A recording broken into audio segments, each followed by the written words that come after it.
Mən bir ildir efirlərə çıxmıram. Səbəb də bilirsiniz niyə görə çıxmıram? Baba bu şofkalara görə çıxmıram. Siz efirlər özünüzü qıraqdan görürsünüz, hə? Vahşi görürsünüz, siz nəyi reklam edirsiniz? Biz əvvəl efirə çıxmaqdan ötürü bir verilişdə 3 aydan bir görünürdük. Ya təzə vaxtımızda efirə pul verərdik ki, biz efirə çıxaq, efirdə görünək. Mən də qısa giymişəm, demirəm ki, qısa giymişəm.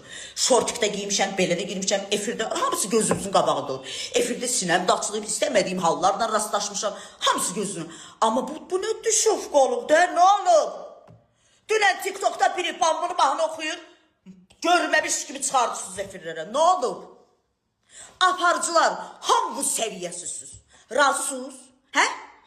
Heç birimizin savadı yoxdur. Hamınızın savadı yoxdur, hamınız. Bu kişilikdən hamı çıxır barmaq sürkəliyirlər. Gör bizə barmaq sürkəliyir cəmaata. Kağılı verənlər, dəstək. Bu Azərbaycanda kişi yoxdur ki, çıxıb cəmaata ağıllı məsləhətlər verirsiniz. Siz kimsiniz? Sən olsa satmışsan Svitoyevu, yoxdur. Fahişə, kimə gəldi fahişə deyirsiniz? Fahişə qadına yaraşır da, qadının adına oturan. Dədədən, babadan fahişə sözü qadının üstüne oturub. Siz hamınız, nə edirsiniz? Efirdə gör kim bizə barmaq sirkəliyir, kim bizə tərbiyə göstərir, kim bizə qeyrət dərsi keçir, məsləhət keçir.